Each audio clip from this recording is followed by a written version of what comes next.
Hello, everyone. My name is Brett McDonald. I want to welcome you to the Esports Development League's Pro Session. This is episode 2, and we're in January of 2021. The session is being recorded for later use. ESDL's mission is to provide all players with a clear, fair, and consistent competitive path, including for those players that are interested, a path to professional. A crucial part of a fair path is giving players and teams access to the best training possible. And this is exactly the purpose of our pro sessions. By far, the kind of coaching that is most requested is feedback on in-game decision-making. So, was I right or wrong in my positioning or my decision-making at specific points throughout the game? Was my teammate right or wrong?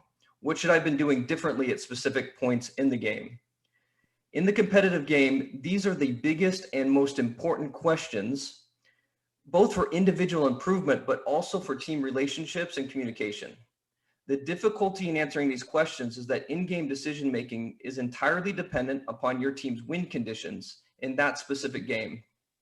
And win conditions are determined by your team's team composition.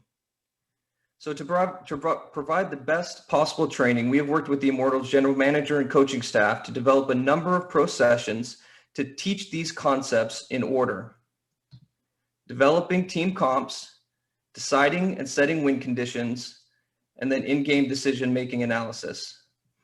Newly hired coaches will have to spend more than 6 months on just this topic. It's complex and multifaceted. So this session will not cover the topic in its entirety. Further pro sessions will develop and complete the training. Here's how the session works. I will introduce and turn the time over to our presenter. During his training, you can send in the chat questions that you have.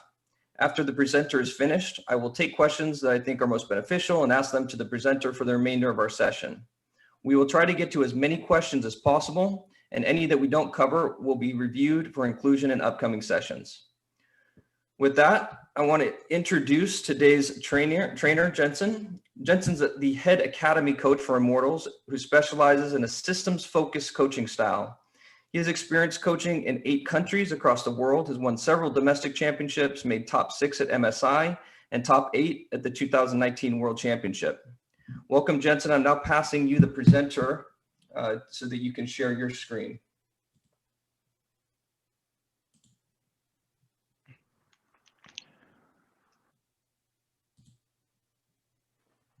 Okay, thanks so much for the introduction. Very nice to meet all of you guys. I think there's quite a large audience that we have today here. So the topic I'm going to be covering for today is how do you approach the pick ban portion of the game, of a competitive game. So this is drafting 101, and for some people might think, oh, you just pick scaling and then you reach the late game and you press R and you win the game, right? But let's try to break down the nuances of this a little bit more, right?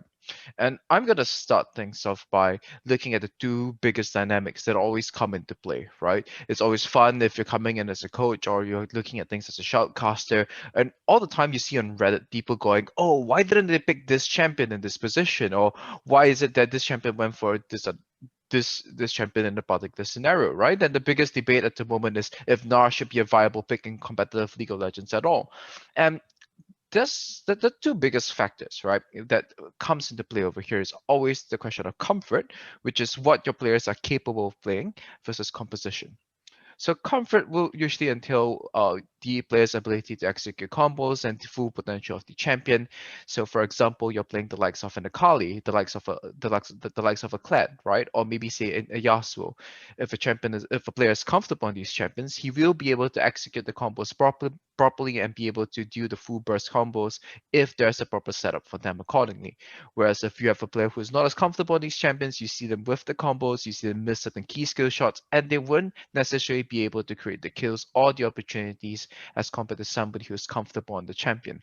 Now that applies to the laning phase as well, where if you're familiar on the champion, you will also understand the timings and windows within the lane as to how you want to trade, how you want to manipulate your wave, and how your team can be playing around the kit of your champion as a whole.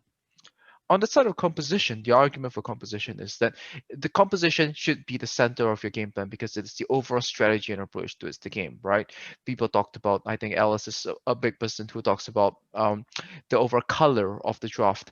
What's the overall approach? Are we playing a slow, controlled approach to the game? Are we trying to go mono rate and really attack the opponent as quickly as possible? At the same time, when we look at composition, pieces have to fit in together. They have to synergize with each other, right? And this is one of my favorite quotes when it comes to comparing these two questions, because people are always going to look at composition and say, yeah, composition should always take the center stage when it comes to drafting League of Legends, right? And this is a somewhat translated quote from my experience working with Tabe when I was in Taiwan, is that laning is the heart and soul of League of Legends, and you create good options from a good laning phase, right? Or to translate this into simpler terms, if you have three pushing lanes, you have good options. If you have three lanes that are being pushed in, you pretty much don't have many options to play on the map. And I think that this is something that you guys would have experienced in solo queue as well, be it playing in the jungle position, the support position, or any mid lane position, where if you find your silencer pushing out, you can find opportunities for dives. But whereas if your lanes are being pushed in, it is the top laner who's walking into your mid lane to disturb you. He's TPing on you. The opponent support's walking into your mid lane, and it's going to be very difficult for you to play as well. So when it comes to balancing out comfort versus composition, there's two general approaches, right? Even all the way up to a pro level, you have to factor these two things in, and you have to figure out which one do we value more. But the two general approaches is either to the first one, which I would suggest people do, is to figure out what champions they can play. And if you're at a slightly lower level, what I would ask people to do, be it an amateur or even say at an academy level, right? This is an exercise that I always do with everybody, is to list everybody's top three champions. And then based on the champions that we've listed out, we figure out the composition that the team can play, right? Because if you guys can find a series of champions that are compositionally synergistic, that is everybody's comfort, then that's the dream that we're looking for. But most of the time, you will have to add on certain additional champions to be able to figure that out. So someone might need to pick up a new champion, or they have to go down the list and maybe their fourth or fifth best champion. The second approach is to start with a composition, right? Where if let's say the coach has an idea that we love to be a 1-3-1 team, then we're going to love champions like Fiora, we're going to love champions like Ryze a lot. Sorry, let me drink some water over here. And you start with the composition that you want to play. And based on that composition, you then have your players learn the champions needed to play the composition, right? So you can look at the meta and say that, okay, maybe in this meta, Olaf compositions are really good. I'm going to need a team that has a jungler that can play Olaf, has a mid laner that can facilitate the Olaf, someone who can play Karma, someone who can play Syndra, and then a bot lane that can fight for bot lane prio so that they can enable the Olaf to be able to invade the opponent's bottom side of the map and to begin stacking drakes as soon as possible. So there's two general approaches to doing this. One will always be more consistent with the meta, and the second is like what to once again quote another player from China, what Karsa is saying, that if you play well, you are the meta. We find our comfort champs and we force people to answer what we bring to the table, right? As to which one is better, I don't have a clear answer for it. Most of the time, it's somewhere in between. Now, at a across the game in general, the team that outskills usually has the advantage, right? And most of the time at lower levels in the academy, or even say when I was coaching in minor regions, the advice that I'll give to people, or when people ask me, hey, I'm gonna be drafting for this amateur tournament. Back in my region of Southeast Asia, we have this thing called the Timo Cup, right? Which is basically the amateur at the amateur circuit. And my advice to them is always like find the hardest scaling champions and play them. And the idea is that you don't necessarily want to straight away jump to the Kassadin, but if you can force your opponents to piece together a game plan to attack you, this would then require them to have a composition that makes sense, that's able to proactively attack the game. And do keep in mind that when we talk about scaling, it doesn't mean that we have an early read game, right? And the concept of scaling as well is something that can be debated. What constitutes scaling? And Jensen, I can you think hear that's me? yes, I can hear you. I'm so sorry. Can you go to the participants list in the waiting room and let everyone in that is waiting? Participants and admit all. Okay, I think I've done that already. Hi to the new people. I'm just gonna wait for. Oh, there's 40 people in the waiting room. There's a lot of people today. Just to let everyone know, we start right on time. The first part of this session was recorded, and everyone will have access to that. So we won't recover the initial part, but you'll be able to access that on the recording. So thank you for letting everyone in, Jensen. You can continue now. Yeah, no problem. I'll just keep this window in the corner or something. All right. So what constitutes scaling in this case, right? The first way to look at it, the team with a range advantage. So if they have the likes of an Azir and Astro, they would tend to have some ability to keep away from their opponents. They will be able to kite their opponents, and that usually would give them the scaling advantage. If I can hit them, they can't hit me, then I will generally have the advantage in the later game team fights. Multiplicative stats is also another very big factor when you consider scaling, right? It's why lethality champions, they don't are considered not to scale as well as compared to crit champions. All right, and the other multiplicative stats in the game are armor and HP, or magic resistance and health, as well as shielding. These are the three types of multiplicative stats that exist in the game. And as a result of that, especially because of the armor and health, usually the problem is that for tanks, they would need to buy an armor item and a magic resistance item. So if your damage mix is wrong, that can affect your ability to scale as well, because all of a sudden the armor and HP category can become very strong, or magic resistance and HP category can become a very strong multiplicative stat if your team is all AP or if your team is all AD.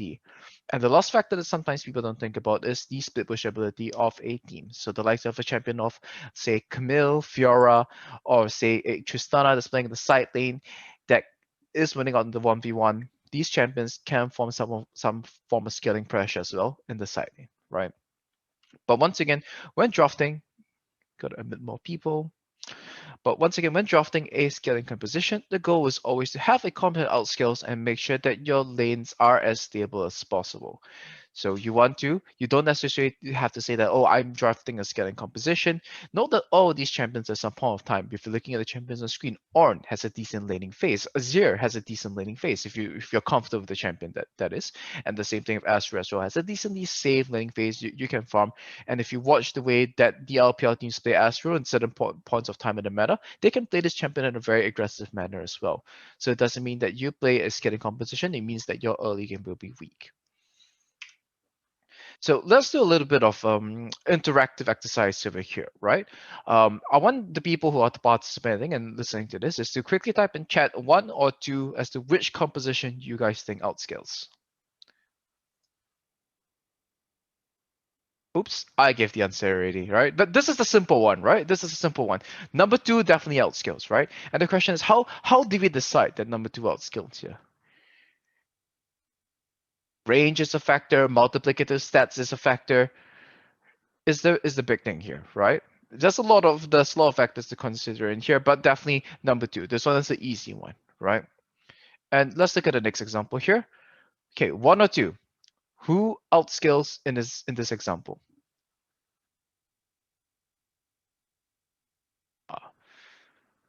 Most people are typing 1. We are seeing some 2s come true. A lot of 2s over there.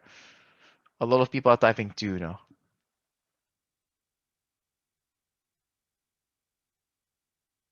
Right, so the people who are typing 1 with range, the range is the crucial ability, right? Because the first team composition outranges the second. And if we will look to look at the second example as compared to the first one, we have to realize that the second team comp is exactly the same, right?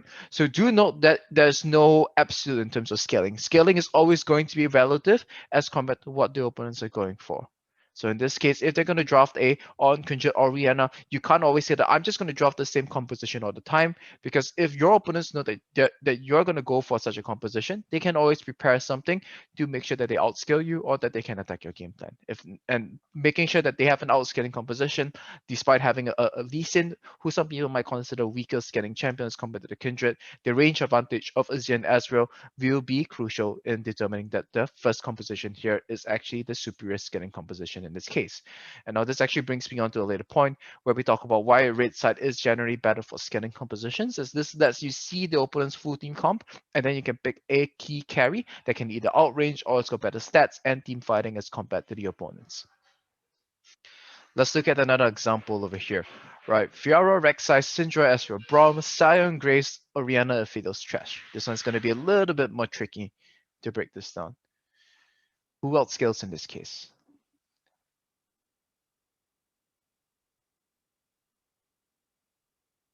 Oh, it's very mixed responses, very mixed responses. I think someone has got hit the nail on the head, right?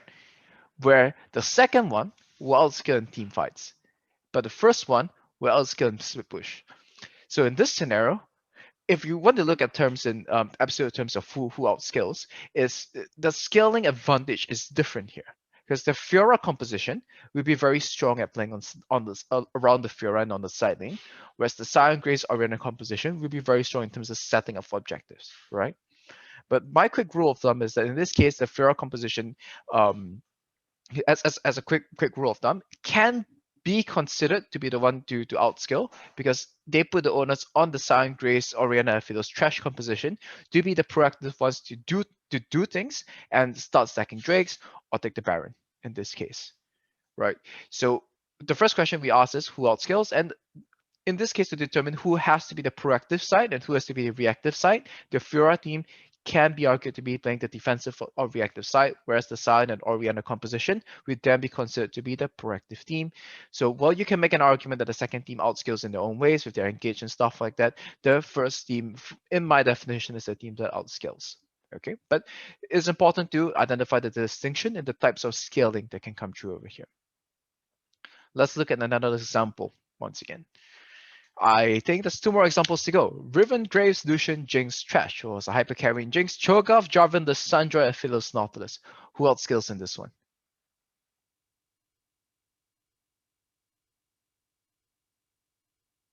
This is a simple one, right? This one's a simple one. Okay, some people are saying is once and stuff, but if you look at it, there's a true tank on the side of Team 2, and the first team is pretty much all AD champions. Yes, they have a hyper carry in Jinx that's matched by the Aphilos, but in this case, because they're pure AD, the multiplicator stats that come through on the tanks will be too effective, right? And one would not be able to effectively shred through the Cho'Gath.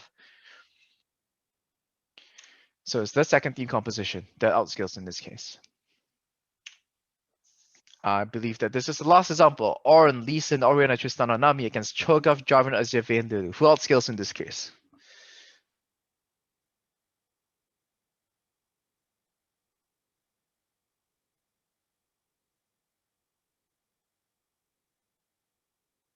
Some say one, some say two. Okay, whoever who says they are even, you got this right. Whoever who says it's even, you got this right. This is actually a trick question, right?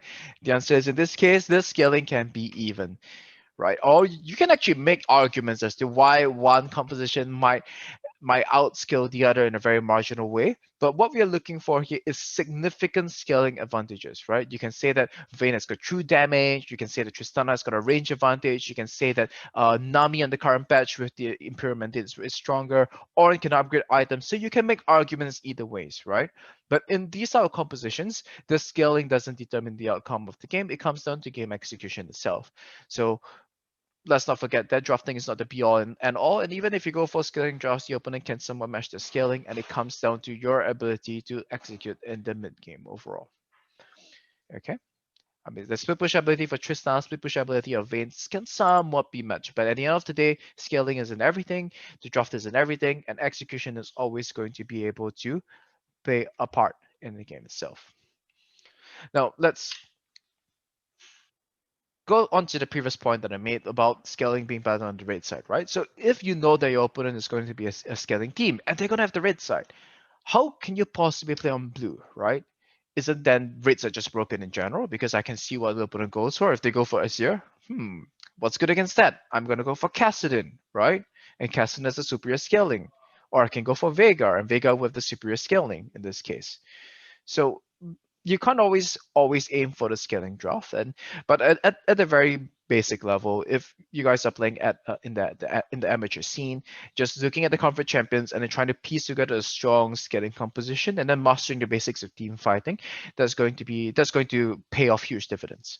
But if you guys are trying to look at the next level, and you guys should know that this is going to be how people generally approach the game, and people are always going to be drafting for scaling team compositions. If you're on red, continue to go for scaling. You have the last pick, use the last pick to secure the scaling advantage for yourself.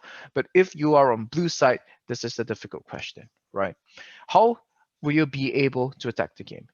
And there's two possible ways that you can do this. Let me just make sure that I'm admitting all. So there's the two Olympic compositions and there's the neutral objective teamfight compositions. And you can see this variety of style come true in the way that a lot of teams that play this, right? So for two Olympic compositions, Um, I have to say that this is the most difficult one to do. But if you like the way that G2 plays, the way that FPX plays from the LPL, I think JDG kind of plays this way as well, where what you want to be doing is you want to be setting up and rotating between lanes, faking recalls, hiding in bushes, and using the control of the map to find opportunities against people. This is a very difficult style and requires a high level of practice and coordination between teammates. And it's a very high error for margin because it requires you to be hit on the map and maintain the presence on the map. So a lot of the smaller bad habits like not resetting at the right timings, greeting for an extra cam, somebody goes for an unnecessary 1v1 and then ends up dying on the map, it will sabotage your plans a lot more. But whereas if you go for neutral objective teamfight compositions, all you're looking at is I'm looking to fight at specific timings, right? And speaking of timings, there's what we call timing attack on Baron compositions, right? This is very similar to how RNG was playing in Season 8 and Season 9, where they'll play the likes of Zaya, they'll play the likes of Kaisa, they'll funnel resources into the likes of Uzi, and they will have a bruiser champion, or a champion like Jace or Zoe, who's very strong from level 9 to 11, very has a very good one item power spike, and they say that this is where we spike on this one item, we can play defensively first, but once we get this one item, we group and we team fight. This one is a lot simpler to play. You know your window, you practice the window, and just getting the window right can be your focus. And of course, the most recent successful story is Diamond Gaming and their dragon stacking approach towards the game, where what you do is that you play towards stacking drakes as soon as possible. You go for mid prio, you go for bot prio, and I think that this has been the biggest change that has helped teams fight against scaling, right? So if you guys recall the games from season 5, from season 6, from season 7, scaling used to be the best strategy then because there was no effective ways other than Baron to really attack the game. So all you had to do is that somebody picked the Jarvan, he stood behind the Baron pit and he threw a flag over the wall.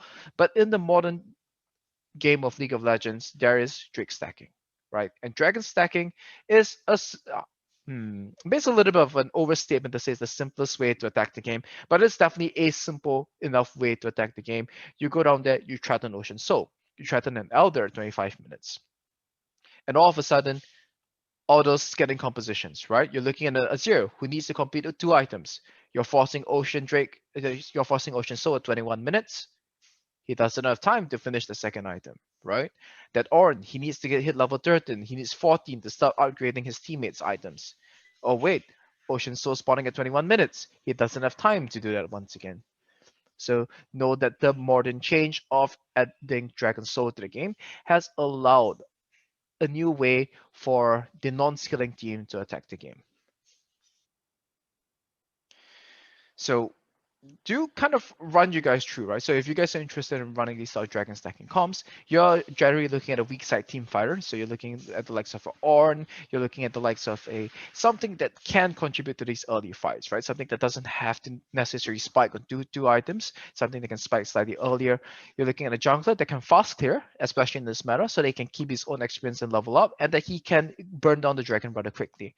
Some more simpler options that are not currently in the meta that people can consider as well is Shyvana. It's a much forgotten about champion. And I think we saw some Udyr being experimented in the LCK, or else that is another lower level. I don't want to say lower level because it's being played in the LCK, but it's a rather simpler, lower bar of execution champion that can be played simply enough that can achieve this strategy, right? I mean, the standard ones, Olaf, Graves, Lilia, Nidalee can all do this as well. But those you have got to know the clear. You want a mid laner that can fight for priority, can secure early scale crabs, and there's a huge bonus if it's a control mage as well. So the likes of Syndra, Zoe tend to do very well in this position. And your AD and support has to be something that pairs well to jungler to maintain control of the bot side river in the 3v3, and they have to get bot prio. If you want to go for timing attack compositions, right? So let's say you have a team that likes to play Aatrox, you have a team that likes to play Renekton, right?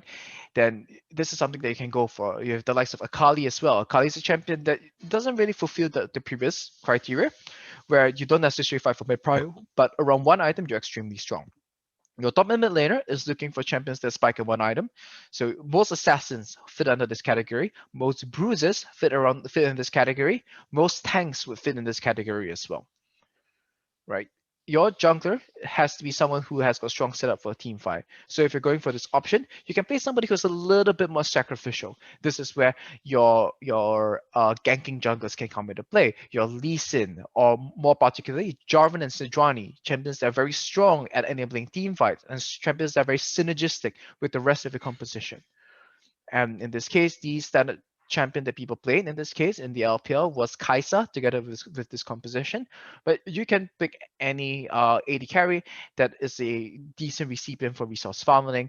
So the likes of Atristana is fine as well. You can even do Jinx in this case if you're looking at champions that people play in less cases. But you're looking for a strong team fighter in this scenario, right? So the likes of Ashe, not really the best in this case. You're looking for more along the lines of any less conventional ones. I've listed the Jinx already, but you guys get my point in general. And you can leave the support pick to draw for the lane or something that can Vayne. That's a good one, right?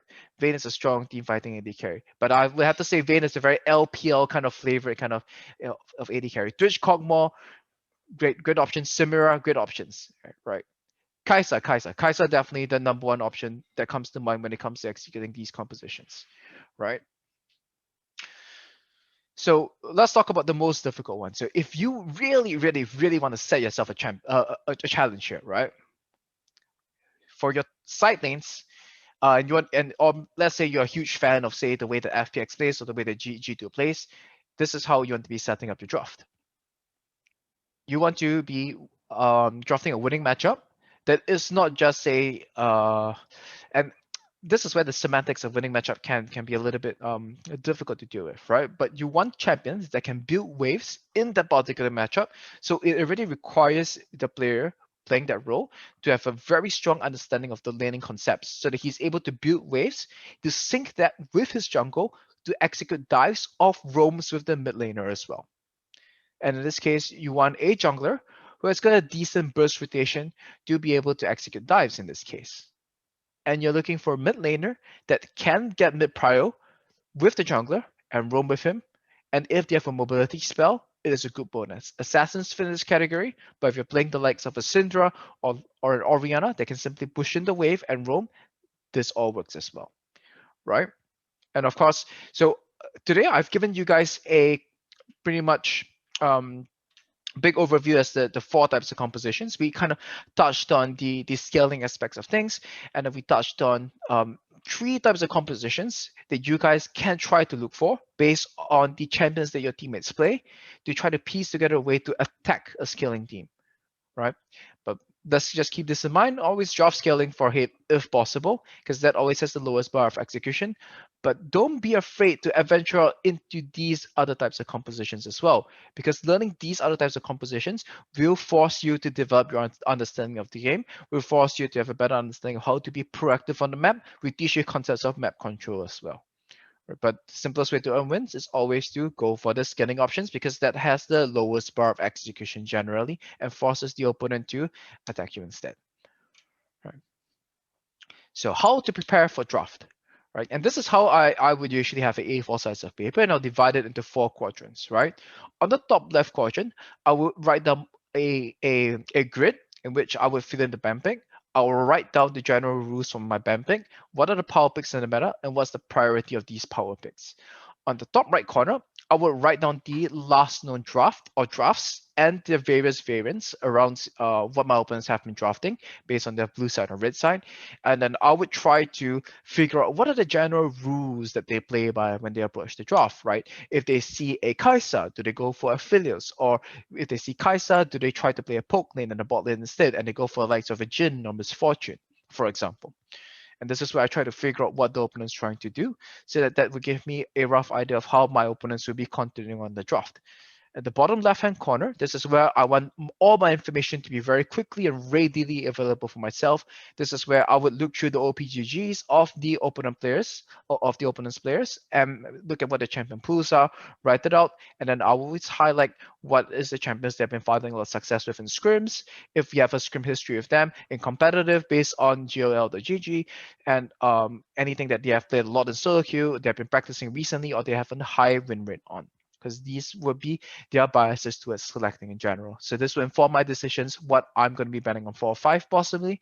And additional things that are right in the bottom right-hand corner is the possible counters to the opponent's champion pool. So we know if that they have a big array player.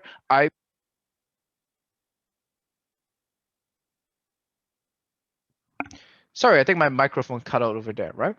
But yes, I was saying that if we have listed out the champion pool on the bottom right-hand corner, I'm going to list out the champions that I'm for the role that I'm likely to be dropping to the 4-5 ban pick phase. What are the possible counters? And I will always list 3 per champion, right? You don't have to list too many. You always just need 3 champions so that you know when you reach this phase, you can know that if it's okay for this champion to go through, as you will have more than enough options, even if they ban 2 champions on their side. And if there's any additional rules to draft, like let's say that's a very big, I don't know, it's a very big Malzahar player on their team, then this is where I can write to remind myself to ban Malzahar and things like that. Right, I'm pretty sure different coaches have different approaches to its preparing for draft, but this is my cheat sheet of sorts that I'm always referring to, and this is what's written on my notebook. And I'm actually very interested to see what the coaches have written on it. But if you guys see me on stage and I'm carrying my notebook, this will be what's written on my notebook in general. So, and of course, if you're the designated drafter, be it as a player, as a coach, it is always very important to practice the draft. The first one is the Riot Drafting tool, which you can use in Pro Draft at League of Legends. There's also the drafting tool with no auto lock-in and ban. So the reason why sometimes people don't like to use the first one is that if you take too long, or if the server is lagging, it will tend to automatically select a champion if you don't select one in time, or you'll blank a ban and those style things. And the other website that's very popular is data.pentacube.com/BP, and I can show you what these websites look like in a little bit. And of course, the pick-ban-gg is a very good website to use as well if you want to quickly iterate through that.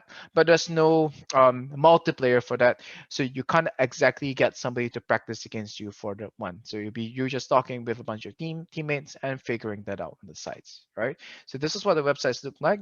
This is what the pick-ban tool looks like. It's the usual thing. You input blue team, red team, and it comes out with the ban pick interface. This is the Chinese website that people use. You can change the language to English as well. When you input the teams over here, 1, 2, 3, 1, 2, 3, 1, 2, 3. And this is what it's going to look like.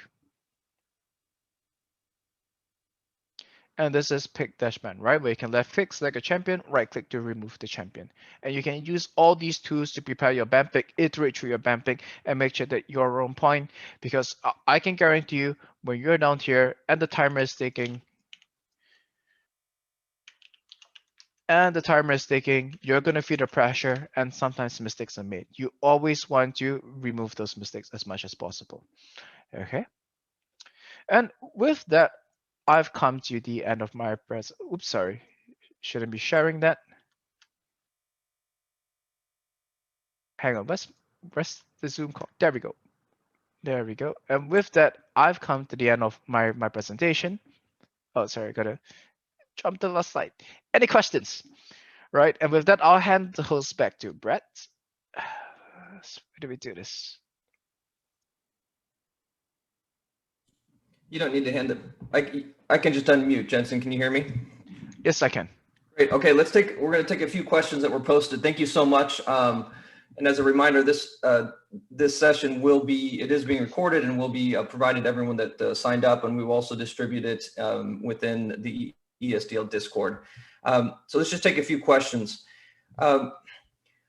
What if players on your team have a single style of play rather than a specific champion? Is it worth coming up with a way to make a composition with champions that don't necessarily work well together, but at the same time everyone is comfortable? Would you agree that if they one lane due to comfort, then composition wouldn't matter as much? So this is really going back to that first decision you're making, right? Whether are we just going comfort, or are we going composition?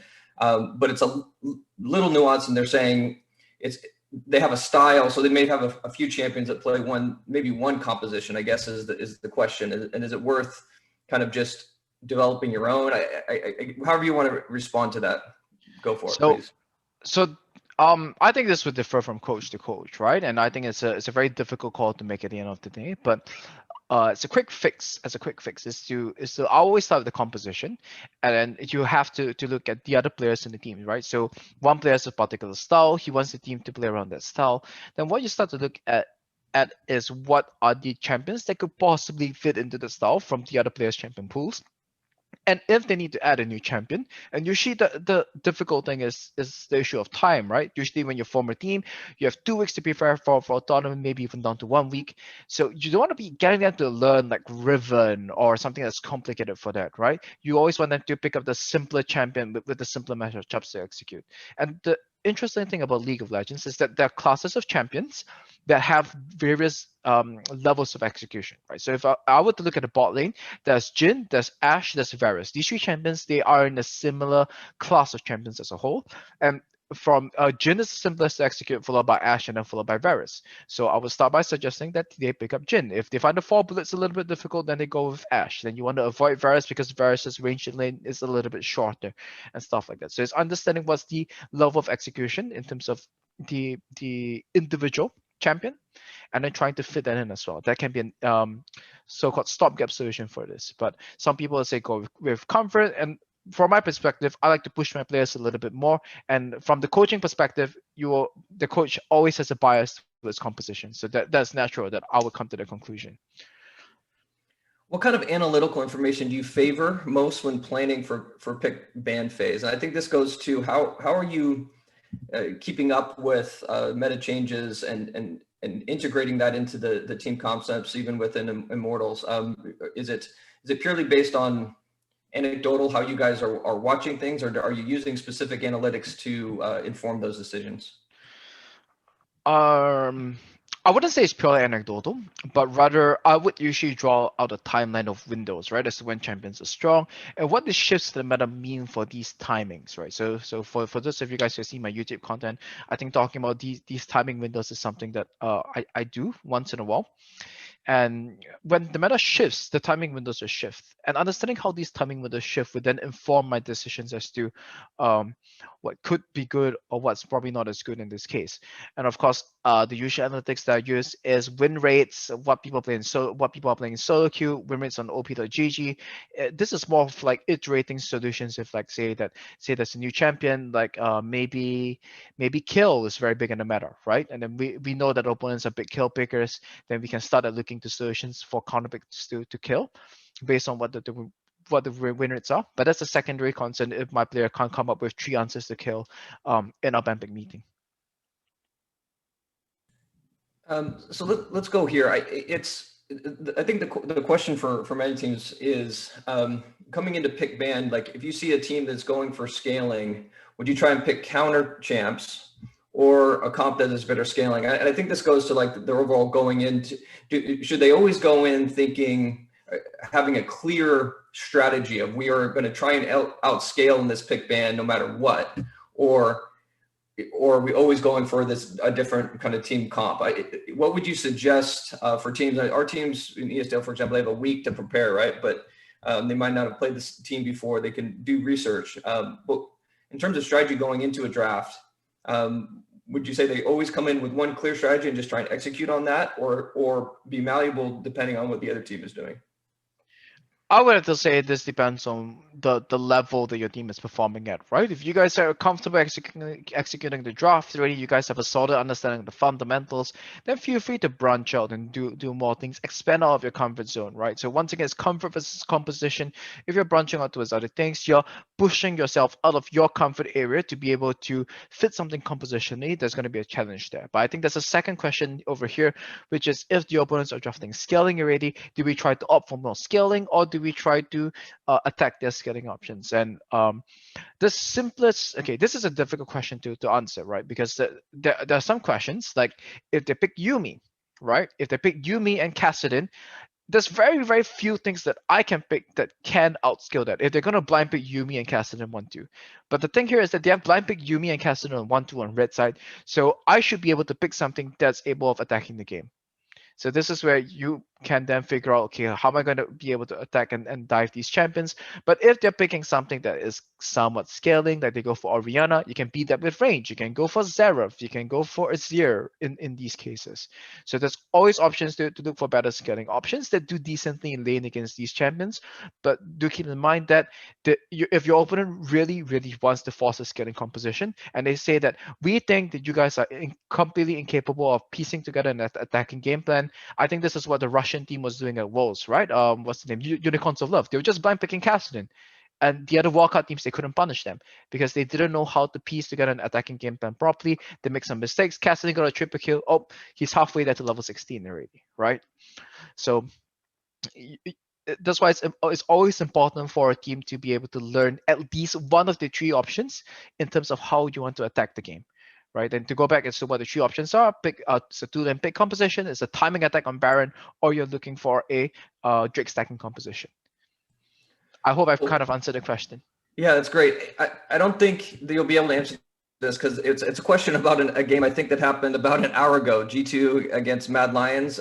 Were you able to see that? If not, I won't ask the question, but if so, it'd be a very fun kind of quick response type of a question. Oh, I was stabbing in and out of that. The quick response to that is I think G2 did G2 things, right? They know how to control the map well, and this is what you get when you master the two lane pick composition, right? We started camping in the bushes to Alistar, they pop the Silver Ultimate, Alistar goes and gets a pick, and all of a sudden Mad Lions, they have no more control on the map anymore. So it's not just about goal leads. Map control is a very integral part of the modern day League of Legends game, and G2 is definitely one of the masters of map control. Okay. I think this has been wonderful for everyone involved. We're at our time. We've captured all the rest of questions, and you can send questions directly to support@esportsleague.gg that you didn't have. Again, this is the start of a new kind of the new roadmap for our pro sessions, where we will cover even more on team composition. So this isn't even the end of team composition. Then we'll move into establishing win conditions and then into in-game analysis. So again, thanks to everyone for coming. We'll post a recording of this video to Discord and hopefully send it out via email. We also have some big updates in ESDL coming with more pro partners coming on board. Again, the focus of the organization is to provide a clear path, a clear competitive path for everyone, and for those that want to go pro, to allow a clear and consistent, fair way to get noticed with our scouting showcases, and that you're able to compete fairly within the system to get noticed. So there's some big updates coming in the next couple months with more pro partners coming on board. We thank Jensen again, and we look forward to seeing everyone at the next pro session. Thanks. Cheers.